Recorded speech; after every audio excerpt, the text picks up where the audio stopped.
नाज़रीन, बहुत ही massive developments हो रही हैं। पिछले 48 घंटों का जो एपिसोड हुआ है, आने वाले जो इवेंट्स हैं वो इससे जब तय होंगे। एक स्टेलमेट जो है वो रीजन में हो चुका था, लेकिन अब इस नए एपिसोड के साथ जो है वो आप समझ लें कि एक नई डोमिनेंस है वो ईरान और रेजिस्टेंस ने हासिल की है।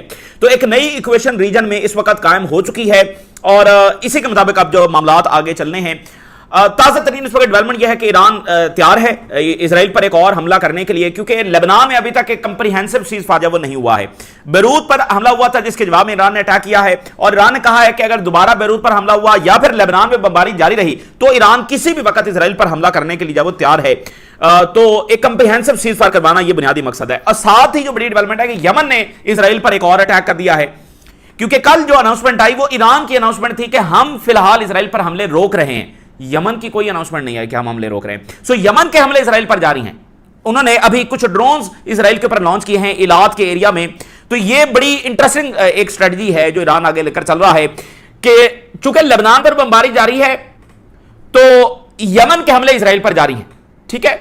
और अगर विद इन डेज वहां पर एक कंप्रीहेंसिव सीजफायर नहीं हुआ तो फिर ईरान जब अटैक कर देगा, या फिर बेरूत पे अगर इसराइल अटैक करता है तो फिर ईरान इमीडिएटली जब अटैक करेगा। नहीं तो लेबनान में बमबारी जारी है तो फिर यमन इसराइल के ऊपर जब अटैक कर रहा होगा, ठीक है ना। यमन एक चेक के तौर पर, एक प्रेशर के तौर पर इस वक्त जब वो काम कर रहा है कि अमेरिका को भी अंदाजा हो कि भाई अगर वो एक कंप्रीहेंसिव सीजफायर की तरफ नहीं जाता तो उसके सामने एक रीजनल वॉर खड़ी है, या फिर आकर उसको रीजनल वॉर लड़ना पड़ेगी। अगर इस वक्त अमेरिका को अपना ग्रेटर इजराइल प्रोजेक्ट आगे बढ़ाना है तो अब उसके पास एक ही रास्ता है, वो ये है कि उसको ईरान को एक एब्सोल्यूट डिफीट देना होगी, मुकम्मल सरेंडर जब ईरान से करवाना होगा, जो कि पॉसिबल नहीं है। इसलिए ग्रेटर इजराइल प्रोजेक्ट जो है वो बहुत ज्यादा पीछे धकेल दिया है ईरान ने और रेजिस्टेंस ने। तो यमन के हमले, यानी कि बड़ी इंटरेस्टिंग बात है कि यमन के हमले इसराइल पर इस वक्त जारी हैं और उनका जो नेवल ब्लॉकेड है वो भी इसराइल पर इस वक्त लागू हो चुका है। ईरान इस वक्त और ज्यादा कॉन्फिडेंट हुआ है। अब देखें ना कि उन्होंने हमला करके मजबूर किया अमेरिका को कि वो इसराइल को लगाम डाले, तो ये ईरान इससे ज्यादा कॉन्फिडेंट हुआ है। हिजबुल्लाह खुद काफी है इसराइल के लिए। आप जरा देखिए हिजबुल्लाह कैसे लड़ रही है, अनबिलीवेबल ये स्टैट्स सामने आ रहे हैं। इजरायली मीडिया ने रिपोर्ट किया कि पिछले 24 घंटों के अंदर रिकॉर्ड कैजुअलिटी इसराइल की हुई हैं, सबसे हाईएस्ट नंबर्स के अंदर, और वो कितने हैं, 80 के करीब हैं। 80 के करीब इसराइली फौजियों की कैजुअलिटीज खुद इजरायली मीडिया रिपोर्ट कर रहा है पिछले 24 घंटों के अंदर। यानी हिजबुल्लाह ने अभी अपने हमले जब वो इसराइल पर तेज कर दिए हैं। जाहिर है हिजबुल्लाह भी और कॉन्फिडेंट हुई है क्योंकि यमन उसकी मदद को आया है, ईरान जब उसकी मदद को आया है, और हिजबुल्लाह ने दिखा है कि कैसे इसराइल को पीछे हटना पड़ा। तो अब एक जो जिस बात के ऊपर फैसला होना है वो बात यह है कि अगर ईरान और रेजिस्टेंस इसराइल को मजबूर कर देते हैं लेबनान में एक कंप्रीहेंसिव सीज फायर के लिए, तो ये एक एब्सोल्यूट डिफीट होगी इसराइल की और उसके स्पॉन्सर्स की। नेतन्याहू जो पहले दिन से कह रहा है कि वो एक एब्सोल्यूट विक्ट्री हासिल करेगा, ये एक एब्सोल्यूट डिफीट जब इसराइल की हो जाएगी, इसराइल को पीछे धकेल दिया जाएगा और बजोरे बाजू धकेला जाएगा। मुज़ाकरात की वर्डिंग तो इन्होंने समझी नहीं, तो अब बजोरे बाजू इसराइल को धकेला जाएगा। और ये आप देखिएगा सूरत हाल इसी डायरेक्शन में जाएगी, क्योंकि इस सूरत हाल को रोकने के लिए अमेरिका के पास एक ही ऑप्शन है कि वो एक रीजनल वॉर करे, ईरान को मुकम्मल डिफीट करे, मुकम्मल सरेंडर करवाए, जो कि पॉसिबल नहीं है, ठीक है। तो अल्टीमेटली आज नहीं तो कल, कल नहीं तो परसों ये होना ही है। और इसके साथ एक और देखिए कि ट्रंप के ऊपर एक और जगह से प्रेशर आ रहा है, और वो प्रेशर है अंदर से। ट्रंप सबसे ज्यादा जो प्रेशर फील कर सकता है वो ज़ाहिर है अंदर का प्रेशर है, अमेरिकन का प्रेशर है। वहां पर जो उसकी डोमेस्टिक पॉलिसीज फेल हो रही हैं वो उसके ऊपर बहुत, देखिए उसने नेटो को घास नहीं डाली, यूरोपियंस के साथ उसने कैसे ट्रीट किया वो आपके सामने है, यानी वो किसी चीज को खाते में नहीं डाल रहा। जो अंदर के मामलात है ना वो उसको बहुत ज्यादा वहां पर टेंशन दे रहे हैं। आज जो एक बहुत बड़ा वाकया हुआ है कि जिससे ट्रंप इंतजामिया बिल्कुल हिल गई है, जो उनकी 3-4 बड़ी पॉलिसीज थी हुकूमत में आने की, वो एक एक करके बैकफायर हो रही हैं। तो आज one of that policy backfire हो गई है, यानी बिल्कुल ट्रंप इंतजामिया के पांव तले से जमीन निकल गई है। आज इस जो वाकया हुआ है H-1B वीजा, ये H-1B वीजा, इसके ऊपर हम रिपोर्ट कर चुके हैं। ये वो है कि जिसमें जो स्किल्ड लेबर जाती है अमेरिका में, जो आईटी प्रोफेशनल हैं, बाकी जो लोग वहां पर जाकर जॉब्स करते हैं, तो वो थ्रू H-1B वीजा जाते हैं। आपको बताया कि ट्रंप की पॉलिसी का वन ऑफ द मेन जो फैक्टर था वो ये था कि इमिग्रेशन की पॉलिसी को रीशेप करना है। वहां पर जो एक मागा मूवमेंट चली कि यहां पर जो बाहर से लोग आए हुए हैं उनको वापस हमने निकालना है, ये सारा वहां से होता है ना, डिपोर्ट, किसी को डिपोर्ट किया गया। तो ये जो लोग पढ़े लिखे स्किल्ड लेबर मुख्तलिफ कंपनीज में काम कर रहे हैं, मल्टीनेशनल कंपनीज में काम कर रहे हैं, तो उनको इस तरह से डिपोर्ट नहीं किया जा सकता था। तो उनका हल इन्होंने ये निकाला کہ یہ جو H1B ویزا ہے جس کی چند ہزار ڈالر جو وہ ہر سال فیس ہوتی ہے، اس کی فیس انہوں نے اچانک چند ہزار ڈالر سے بڑھا کر $1,00,000 کر دی کہ اگر آپ نے یہ ویزا لینا ہے تو ہر سال آپ کو $1,00,000 پے کرنا پڑیں گے. یہ سروائیویبل ہی نہیں ہے. یعنی ایک بندہ جو امریکہ میں جاب کر رہا ہے وہ اپنے خرچے نکال کر ہر سال $1,00,000 صرف اس ویزا کے لیے الگ سے فیس کیسے دے گا؟ اور جیسے کمپنی ویزا ہوتا ہے، وہاں کی کمپنیز نے بلایا ہوا ہے، وہ کمپنیز بھی اپنے ایک امپلائی کے لیے $1,00,000 کیسے دیں گی؟ تو اس لیے یہ ایک اور طرح کی ڈیپورٹیشن تھی. اور اس ویزا کے اوپر دسیوں لاکھ لوگ جب امریکہ میں کام کر رہے ہیں، ایشیا سے، افریقہ سے، باقی دنیا کے ریجن سے دسیوں لاکھ لوگ ہیں جو H1B ویزا کے اوپر کام کر رہے ہیں. تو یہ سمجھ لیں کہ ان کی ڈیپورٹیشن تھی. اور وہاں پر یہ ٹرمپ انتظامیہ چونکہ جو اپنی آڈینس کو بتا رہی تھی کہ یہاں پر امریکنز ان ساری جابز کو جب ریپلیس کریں گے.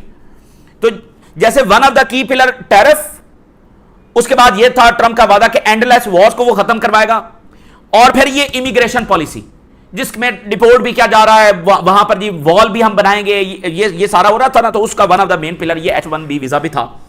آج عدالت نے فیصلہ دیتے ہوئے اس کو ان لافل جب ڈکلیئر کر دیا کہ یہ جو ٹرمپ نے ایگزیکٹو آرڈر جاری کیا ہے یہ لا کے منافی ہے.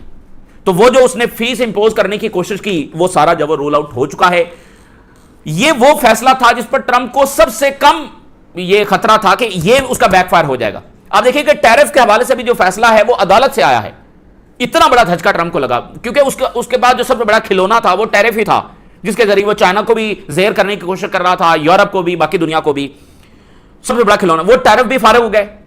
اینڈ لیس وارز میں وہ پھر امریکہ کو لے گیا. اور اب یہ جو امیگریشن پالیسی ہے جس میں ایک بڑا ایکسٹریمسٹ سینٹیمنٹ جو وہاں پر ایک ظاہر ہے پیدا ہوا کیا گیا کہ یہ باہر سے آئے ہوئے لوگ ہمارے وسائل لوٹ رہے ہیں، ہمارے کلچر کو خراب کر رہے ہیں، فلاں فلاں سارا، تو وہ بھی آج بیک فائر ہو گیا. تو ٹرمپ کی یہ 3-4 ہی چیزیں تھیں تو وہ ساری جب وہ جاتی رہی ہیں. تو جتنا اس کی پولیٹیکل پوزیشن وہاں پر کمزور پڑ رہی ہے، ظاہر ہے مڈل ایسٹ کی جنگ جو آلریڈی اس پر بیک فائر ہو چکی ہے وہ مزید بیک فائر ہوگی یا نہیں ہوگی، کیونکہ وہ پولیٹیکلی وہاں امریکہ کے اندر جب وہ بہت کمزور پڑ رہا ہے. اور جب آگے الیکشن ہوں گے اور اس میں اگر ڈیموکریٹ جب وہ جیت جاتے ہیں تو اس کی باقاعدہ امپیچمنٹ ہو سکتی ہے. ٹرمپ جو انتظامیہ کے باقی آفیشلز ہیں ان کے خلاف انویسٹیگیشنز جب وہ شروع ہو سکتی ہیں، جس میں سب سے بڑھ کر پیٹ ہیگسیت ہے جس کے اوپر بہت ساری چیزیں جب وہ لگائی جا سکتی ہیں کہ اس نے یہ کیا، اس نے یہ کیا. تو یہ بہت امپورٹنٹ ہے کہ یعنی جو مڈل ایسٹ میں ہو رہا ہے اور جو امریکہ کی سیاست میں ہو رہا ہے یہ دونوں ایک دوسرے کے ساتھ جڑے ہوئے ہیں. اور اگر امریکہ ٹرمپ جو ہے وہ وہاں پر کمزور پڑ رہا ہے، اس کی پالیسیز بیک فائر ہو رہی ہیں، اس نے جتنے بھی ایگزیکٹو آرڈرز پاس کیے ہیں جو مین پالیسیز سے ریلیٹڈ ہیں وہ سارے عدالت نے اٹھا کر سائڈ پہ پھینک دیے. اور آج یہ بالکل ایک کھلبلی وہاں پر مچی ہوئی ہے. صحیح ہے نا؟ یہ بہت بڑا واقعہ ہے کیونکہ بہت بڑی ایک ہزیمت کا سامنا ٹرمپ کو کرنا پڑا ہے اس فیصلے کے ساتھ. اچھا ادھر جو ہے وہ اسرائیل کو ایک اور ملک سے بہت بڑا خطرہ ہے. بڑا حالانکہ وہ جنگ بھی ایران سے لڑ رہا ہے لیکن اس کو ایک اور ملک سے بہت زیادہ خطرہ پیدا ہو گیا ہے اور اس سے بچنے کے لیے اب وہ باقاعدہ پیوٹن کے پاس بھی پہنچ گیا کہ اس ملک سے ہمیں بچاؤ، اور وہ ملک ہے ٹرکی. نیتن یاہو کو اور اسرائیل کو اس وقت بہت زیادہ ڈر لگ رہا ہے ٹرکی سے کہ اگلی جو وہاں سے چڑھائی ہونی ہے وہ ٹرکی نے کرنی ہے. تو نیتن یاہو نے پیوٹن کو کال کی ہے کہ آپ کچھ کریں. تو پیوٹن نے آگے سے کہا کہ Erdogan is a friend of mine, Erdogan میرا دوست ہے اور آپ ذرا کسی اور سے رابطہ کر لیں، ہم اس سروس کے لیے جو اویلیبل نہیں ہے. تو وہاں پر بھی بڑی ہزیمت کا سامنا کرنا پڑ رہا ہے. لیکن اب دیکھیے کہ ابھی تو وہ ایران سے لڑ رہے ہیں اور ایران آپ کے سامنے ہے کہ وہ کئی سال کی ایک لمبی جنگ لڑنے کی صلاحیت اس نے دکھا دی ہے، نہ صرف ایران نے بلکہ ریزسٹنس نے. اور ادھر اگلی جو چڑھائی ہونی ہے وہ ٹرکی نے کرنی ہے، اس کا خوف بھی ان کو پڑا ہوا ہے. تو یہ ایک کولڈ وار کا ایک گھسا پیٹا جو پروجیکٹ ہے یہ اسرائیل، یہ اب ایک مکمل بوجھ بن چکا ہے. جو کہ خالد مشال نے آج سے 6-8 مہینے پہلے جو قطر میں ایک کانفرنس ہوئی اس میں انہوں نے کہا کہ یہ انٹرنیشنل مفادات کے لیے اسرائیل سب سے بڑا خطرہ بن چکا ہے، سب سے بڑا بوجھ بن چکا ہے. تو یہ انٹرنیشنل کمیونٹی کے لیے ضروری ہے کہ وہ اس بوجھ کو اٹھا کر اب سائڈ پر پھینکے. تو کولڈ وار کا یہ گھسا پیٹا پروجیکٹ کہ اسرائیل کی ڈومیننس ریجن میں ہوگی تو اس سے امریکہ کی ڈومیننس ہوگی ریجن میں، اور اس سے ان کی ایشیا میں ڈومیننس ہوگی اور فلاں فلاں، اور اس سے ان کا ورلڈ آرڈر جب جاری رہے گا. یہ ساری باتیں جو انہوں نے وہاں پر جو ان کے تھنک ٹینکس ہیں اور ایک پورا نیریٹو اور ایک پوری سوچ جو ہے وہ وہاں پر ڈیولپ کی گئی اور جس طرح سے انہوں نے امریکی سسٹم کو کنٹرول کیا. اب وقت آ گیا ہے کہ وہ اپنے نیشنل انٹرسٹ میں اپنی اکانومی دیکھیں. قطر امریکہ کے مفاد کے لیے کام کرتا ہے، سعودی عربیہ امریکہ کا الائے ہے، UAE، بحرین، کویت، ترکی، جارڈن، ایجپٹ سب امریکہ کے اتحادی ہیں. تو ایک اسرائیل کے لیے سب کو اٹھا کر سائڈ پر پھینکنا اور اسرائیل کی ان انلیگل وارز کو مسلسل سپورٹ کرتے رہنا، اس میں امریکہ کا کون سا فائدہ ہے؟ اور اب امریکہ دیکھ بھی رہا ہے، کھلی آنکھوں سے یہ دیکھ رہا ہے کہ اس میں ان کا کوئی فائدہ نہیں ہے. ठीक है ना, और जब इसराइल जंगे हार रहा है और उसका बर्डन अमेरिका पर आ रहा है। सो अब यहां पर हम एक ऐसे मोड पर आ गए हैं, और आप देखिएगा अगला जो अगर एक और राउंड होता है जो किसी भी वक्त हो सकता है, तो ये मजीद कमजोर पोजीशन में होंगे। अभी इन्होंने दूसरा राउंड किया ना, तो क्या इनकी डोमिनेंस हुई या इनकी बढ़तरी हुई? नहीं, कमजोर पोजीशन में चले गए। अगली राउंड के साथ ये मजीद कमजोर पोजीशन में होंगे। अल्टीमेटली इनको एक कंप्रीहेंसिव सीज फायर वो देना पड़ेगा, और साथ साथ अब हम जून से आगे फिर जब जुलाई में जाएंगे और अगस्त में जाएंगे और स्ट्रेट ऑफ हॉर्मज़ बंद रहेगा, तो आप देखिएगा कि इमीडिएट एक धचका वर्ल्ड इकोनॉमी को भी लगेगा, उसका प्रेशर भी आगे जो वो ट्रंप पर आएगा। फाइनेंशियल टाइम की सबसे पहले एक हेडलाइन मैं आपके साथ शेयर करता हूं। ये हेडलाइन इनफ है सारी सूरत हाल को बयान करने के लिए। इसके बाद अगर हम वीडियो को खत्म भी कर दें तो भी काफी होगा। यानी ये सारा मुद्दा जो है वो ये एक हेडलाइन जब वो बयान कर रही है, बाकी जो चीजें हैं वो तो इस मुद्दे को साबित करने के लिए। फाइनेंशियल टाइम एक बड़ा ही मोतबर इदारा है वेस्टर्न मीडिया में। कमाल की हेडलाइन आज उन्होंने लिखी है और सारी बात को समो दिया है एक ही हेडलाइन के अंदर। Netanyahu's grand strategy is coming apart. Netanyahu की जो ग्रैंड स्ट्रेटजी थी वो पारा पारा हो रही है, फेल हो रही है। नेतन्याहू ने ये कोशिश की कि हर एक ऑब्जेक्टिव जो है वो अचीव किया जाए through entirely military means. It is not working. Netanyahu ने एरोगेंस में आकर और ओआईसी वर्ल्ड के बुगस में आकर, आप देखें ना कि मैंने पहले भी कहा कि ये आज की दुनिया का जो मुस्लिम वर्ल्ड के लिए हलाकू खान है, तो इसका बुगस देखिए।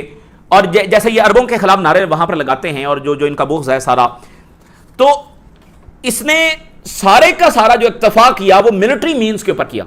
हमारी मिलिट्री सुपीरियर है। अरब तो वैसे ही हमारे ताबे हो चुके हैं। ये तो गजा में जब ये सारा कुछ कर रहे थे, अरब जाकर इनसे ट्रेड कर रहे थे, इंटेलिजेंस फराम कर रहे थे। तो ये एरोगेंस के और इवलनेस के एक अजीब दर्जे के ऊपर जब वो पहुंचा हुआ था, तो इसने कहा कि बस ये लपेट लेगा पूरे मिडिल ईस्ट को। तो आप देखें, इसने एक जगह भी मीनिंगफुल मुज़ाकरात नहीं किए, बल्कि जहां पर मीनिंगफुल मुज़ाकरात हो रहे थे इसने हमेशा उन निगोशिएटर को मार दिया। यानी ये तारीख के जो सबसे घिनौने तरीन किरदार आए हैं, तारीख के घिनौने तरीन किरदार के जो मुज़ाकरात करने वालों को मार देते हैं, ये उनमें से एक किरदार है। और आज की इस मॉडर्न इंसानी हिस्ट्री में, जब इंसानियत अपने आपको बहुत ज्यादा तहजीब याफ्ता कहती है, इससे बड़ा कोई घिनौना किरदार हो नहीं सकता। अमेरिका ने कभी ऐसा नहीं किया, बरतानिया ने कभी ऐसा नहीं किया, फ्रांस ने कभी ऐसा नहीं किया, जो इतनी बड़ी कॉलोनियल पावर्स है कि जो मुज़ाकरात करने आए हैं उन्हीं को मार दो। तो ये इसने किया। यानी इसने एक जगह ना मीनिंगफुल मुज़ाकरात किए ना होने दिए। इसकी सारी जो पॉलिसी थी वो मिलिट्री के ऊपर खड़ी हुई थी, इधर बम मारो उधर बम मारो। ये सारी ग्रैंड स्ट्रेटजी पारा पारा हो रही है, फॉलिंग अपार्ट, फेल हो रही है। सो ये रियलिटी है। और जाहिर है इसराइलियों को आप कन्विंस नहीं कर सकते, वो इस बात पर फैसला नहीं कर सकते कि वो हार रहे हैं तो वो पीछे हटे। नहीं, वो उनको मुंह तोड़ जवाब मिलेगा तो वो पीछे जाएंगे। जब वो आगे बढ़ने की सलाहियत खो बैठेंगे तो वो पीछे जाएंगे। इसके अलावा कोई चीज उनको पीछे नहीं लेकर जाएगी। और यही कुछ इनके साथ होना है। आज फाइनेंशियल टाइम ने ये लिख दिया है, ये आपके सामने होता हुआ नजर आएगा। ईरान और उसकी रिजर्वेशन ने घेरा तंग कर दिया इसराइल के ऊपर। अब ये घेरा देखते हैं कि इसको कैसे ये तोड़ के जब वो दिखाता है। ये एक और एस्केलेशन करेगा। आपने देख लिया है कि ये एक कदम ही नहीं उठा सकता अमेरिका के बगैर। इस जंग ने यह भी साबित किया है पिछले 48 घंटों ने कि इसराइल जो है वो कख नहीं है अमेरिका के बगैर। ये एक 24 घंटों की जंग जब नहीं लड़ सकता, तो अमेरिका अब हर बार इसराइल के लिए जंगें लड़ने की पोजीशन में नहीं है। ठीक है। और उधर ईरान कई साल की तैयारी करके बैठा हुआ है, तो क्या अमेरिका लड़ेगा ईरान के साथ कई साल के लिए? बिल्कुल इसका सवाल ही पैदा नहीं होता। तो अब ड्रोन जो है वो यमन से फायर हुए हैं और इलात, और ये बात ध्यान में रखें, इलात में अमेरिकी फौज भी ठहरी हुई है। अच्छा, तो ये यमन अटैक है। उसकी वजह यह है कि इसराइल ने बमबारी की है फिर लेबनान पर, 7 लोग शहीद हुए और 8 जो जख्मी हुए। तो इसका जवाब फिर यमन से आया। और हिजबुल्लाह जो है, देखें ये हिजबुल्लाह से लड़ तो नहीं पा रहे। ये जो बेरूत पर हमला करते हैं वो कुछ स्ट्रेटेजिक अटैक तो नहीं है, वो तो एक कलेक्टिव पनिशमेंट है। एक पॉपुलेटेड एरिया में सिविलियंस मौजूद हैं, उनके अपार्टमेंट्स के ऊपर जाकर बम गिराना, ये कोई जंग है? ये तो सिर्फ एक कलेक्टिव पनिशमेंट देने की कोशिश है लोगों को।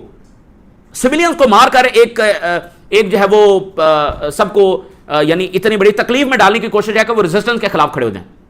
ये काम तो दहशतगर्द करते हैं, आपको पता है, सिविलियन एरियाज में अटैक करके। तो हिजबुल्लाह इसराइल के लिए काफी है, ईरान और यमन को आने की जरूरत नहीं है। वो सिर्फ इसलिए आए हैं कि ये जो इसकी बदमाशी और इसके क्राइम्स हैं इसको जरा लगाम डाली जाए। 24 घंटों में 77 इजरायली कैजुअलिटीज हो गई हैं पिछले 24 घंटों में। और इजरायली मीडिया बता रहा है कि ये हाईएस्ट एवर हैं जब से जंग शुरू हुई है।